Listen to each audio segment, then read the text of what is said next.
This is the Sonic Youth album tier list.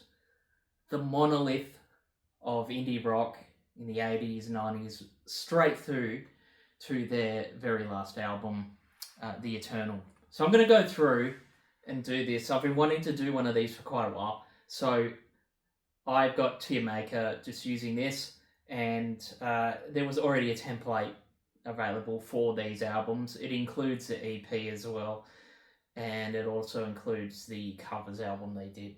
So I'm going to put those in there, but I'm just going to go from left to right, and we're going to go through these, and I'm going to tell you a little bit about why I've chosen them in each tier. So first off, we've got 1,000 Leaves. So we're going to go, for me, 1,000 Leaves is actually very, very good album. It's quite long, but it has a vibe to it that is unique to the Sonic Youth canon, in that it is, from start to finish, very autumnal sounds, and to lesser degree, some of the albums have that sort of vibe, but this just captures that vibe from beginning to end. It has its own aesthetic that is very, very unique in the Sonic Youth catalogue. This came out in the late 90s, so they had already been through their major label releases, which I'll talk about in a sec when I get to those. But you've got tracks like Sunday, which is the lead single off the album. It's a fantastic song. Wildflower Soul, Karen Coltrane. Some of these tracks were when they were at their most experimental, and I highly recommend it to anybody wanting to get a bit further into the Sonic Youth catalogue. So next up, we got Bad Moon Rising. So Bad Moon Rising, I'm going to put in, probably going to put in C tier. Bad Moon Rising is when they're on the cusp of gaining momentum internationally. They had started veering away from the no-wave sounds of the first couple of records, and they were starting to become what they would become in the late 80s with the seminal albums that they brought out. So it's quite good, although I don't go back to it that often. Confusion is Sex, I think for me is a D tier, but a Sonic Youth D tier album is quite good for anybody else, in my view. Experimenting with atonal guitars and the detunings, I just sort of thought that the very early Sonic Youth releases would kind of go meandering a little bit, and the no-wave tendencies that they had at the time, which was coming out of the New York scene, were very much there and at the forefront of the music. It wasn't until they got a few years later down the track that those no-wave things would sort of be focused in a more cohesive direction. So I'm just going to put that in D. This one here is Daydream Nation, and this will be no surprise to anybody that this is S tier Sonic Youth. It is the album that is consistently rated the highest on RYM, Pitchfork, any user and critic sites cite this as their best album and one of the best albums of the 80s, and I agree. You have tracks like the opening track, Teenage Riot. You've got the opening trilogy, the closing track of Trilogy. You've got Candle, Silver Rocket, Rain King. I would consider it to be, with the exception of Providence, which I think slows down the track listing a little bit, it is end-to-end, no skips. I don't mind Providence as well, but I just think that it is more of an interval that didn't need to be on the album. But other than that, it's near on perfect. It's a great album. Here we go. So now we've got the major label release from Sonic Youth, and we've got Dirty. That's going to go in A tier.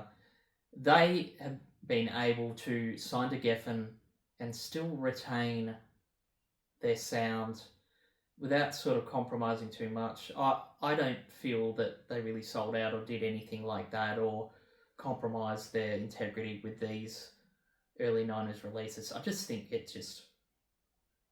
were able to get major label backing, and as a part of that, I think it was able to galvanize the group into making some of their best material. So I consider this A tier, and it has some of the best tracks Sonic Youth's ever done on it. It's Teresa's Sound World.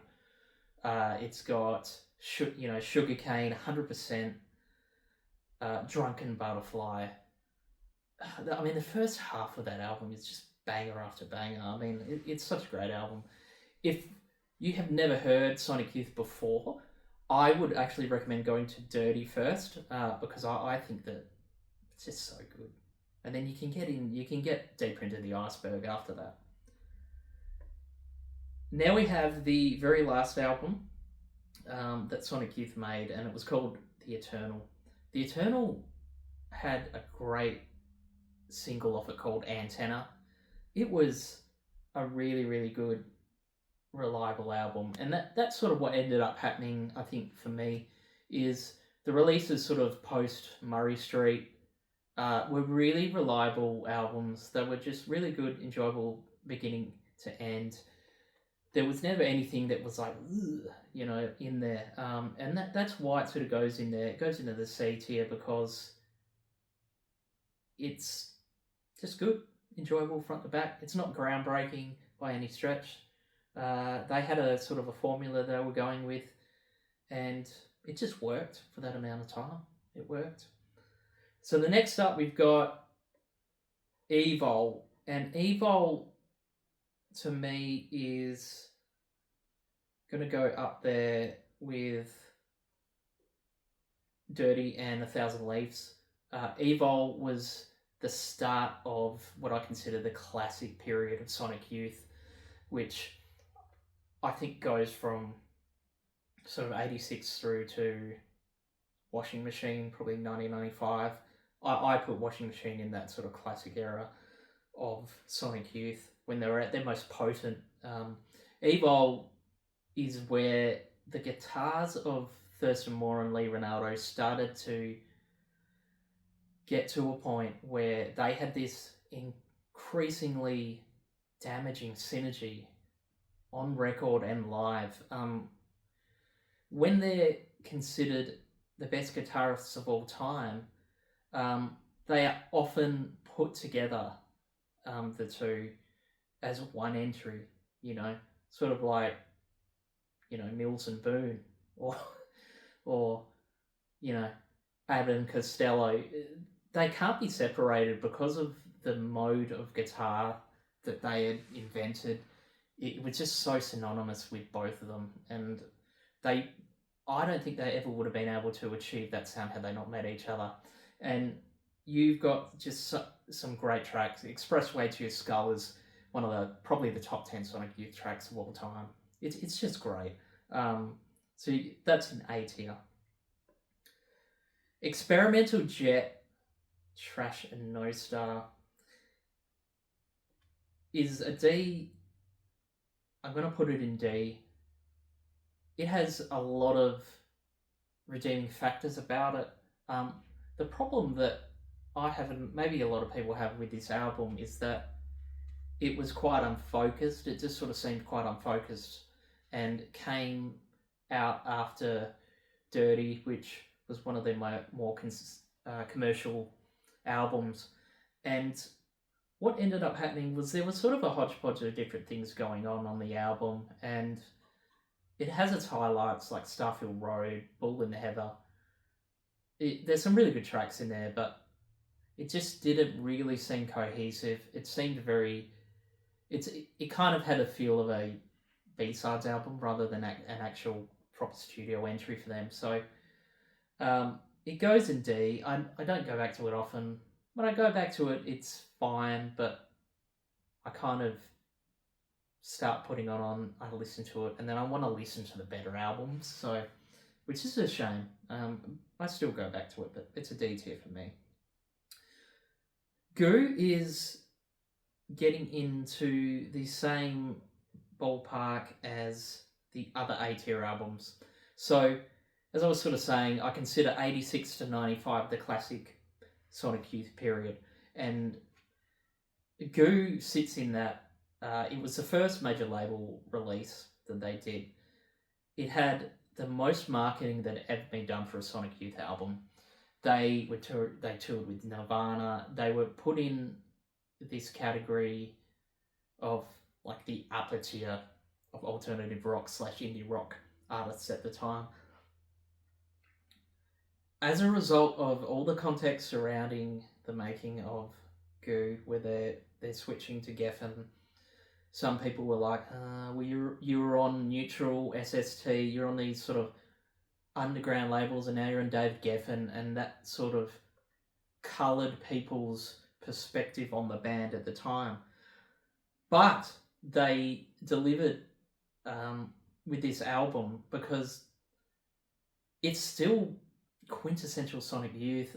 It has a more studio sheen to the album, but it's just really good. Like, the material speaks for itself. You've got Dirty Boots, Munich, Moat.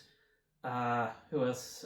What else have you got? You've got Titanium Expose. There's some great tracks on this album, and it puts it into the A-list. Again, with these other albums, it's just brilliant, you know. So Goo, that is another one that I would say it's your entry point to Sonic Youth. Goo and Dirty are the first two albums I recommend to anybody who wants to get into them. So there's an A tier for you. Now we're into the 2000s, so this is sort of the third act of Sonic Youth. They had their beginnings, so the No Wave, which is sort of 82 to 86. Their classic period, so, 86 to 95. Then there was a sort of a period in between that, which I consider sort of this transitional period from 1995 through to 2002.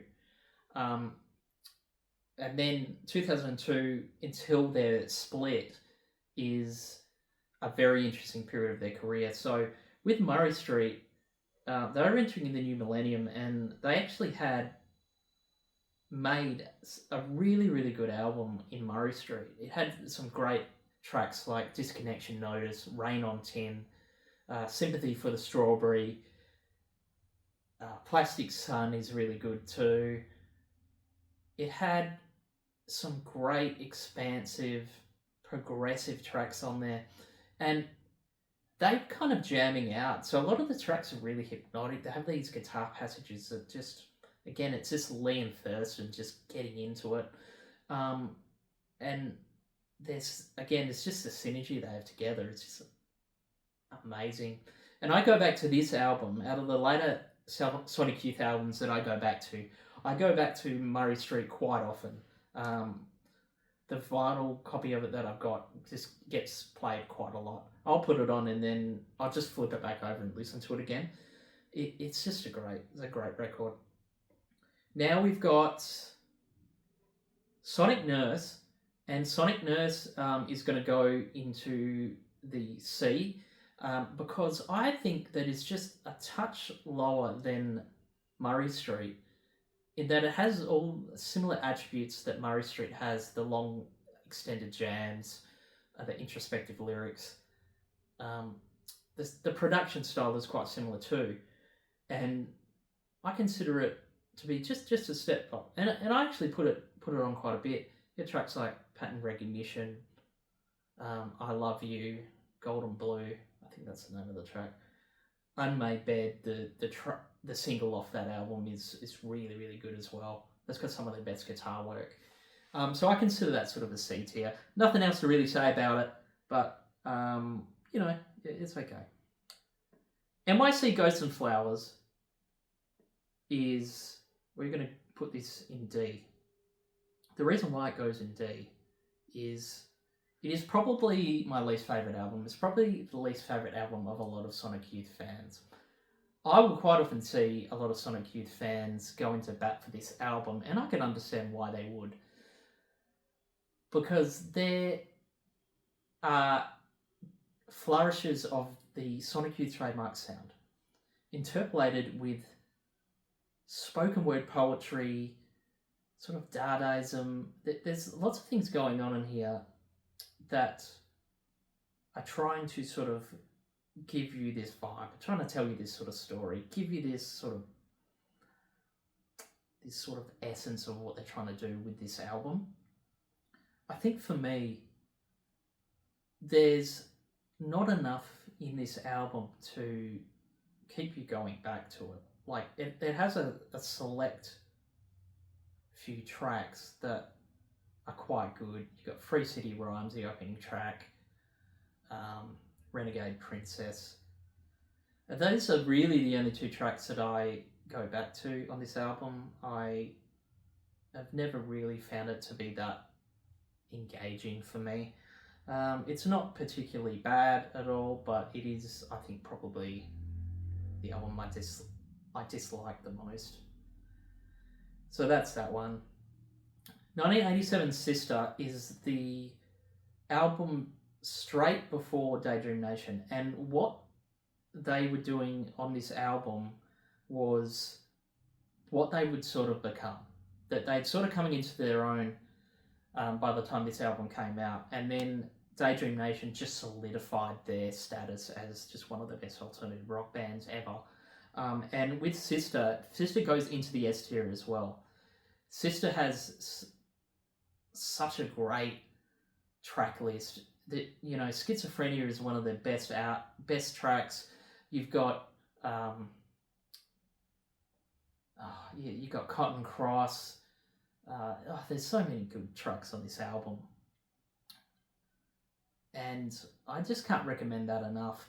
It is not a go-to for your first one to listen to, but after you listen to Goo and Dirty, I would probably go to Sister and Daydream Nation next, because they're just absolute bangers. Sonic Youth Self-Titled is, again, it's got the rawness of Confusion is Sex, but the song form is, you were starting to see little glimpses of what they were able to do later on, and there's some really good tracks on it. It has to exist for everything after to exist too. I just think it's a very good introductory release from them, and there's not a lot to really say about it, but if you are into no wave stuff like the early Swans releases, then you will really find this really enjoyable. And we've got 3 left. So Washing Machine to me is also an S tier album, and much to the chagrin of people that sort of say that this was a mid to bad album, I'm going to say this is probably one of their strongest sets of songs. You have the opening track, Because. You have Junkie's Promise. Junkie's Promise is a fantastic track. Little Trouble Girl, Unwind. The Diamond Sea, which is just this monolithic, like almost 20-minute track that has this sort of 4-minute pop song at the start, and then it goes into this chaotic sort of 15 minutes or so of feedback that closes out the album, and you just I don't know, it just puts you in a trance. It's right up there. I just think of these albums as the elite for them. So really good. Again, it's not going to be a first recommendation for anybody who wants to get into them, but it is good. It's S tier stuff for sure. This is a covers album called Ciccone Youth, where they just do Madonna songs. It's fine. It's sort of an oddities album. You put it on every now and then and you have a little giggle, and there's not much else to say about it, except that it exists, and that's fine that it exists. It's not bad, it's just not that good. And then finally, we have Rather Ripped. Rather Ripped is in the B tier, and the reason why is I find Rather Ripped a little bit better than the late 2000 stuff, like Sonic Nurse and what was the other one? Murray Street. So Rather Ripped is a very concise, zippy list of songs. It's quite good. You've got Incinerate, which is, I consider that, or is that on Eternal? No, I can't remember. Anyway, it's on one of those two albums. But Rather Ripped has got a very tight set of songs that you can just whip through. It's very, very good. Again, it's standard Sonic Youth, so there's nothing really wrong with it at all. It's not reaching any heights, but it's not really that bad either. So there we go. We've got S tier, we've got Daydream Nation, Sister, Washing Machine, A tier, Thousand Leaves, Dirty, EVOL, Goo. B tier, Murray Street, Rather Ripped. C tier, Bad Moon Rising, The Eternal, Sonic Nurse, Sonic Youth Self-Titled, Ciccone Youth. D tier, Confusion in Sex, Experimental Trash Jet and No Star, NYC Ghosts and Flowers. This has been the Sonic Youth tier list. Thanks for watching, and we'll see you on the next one.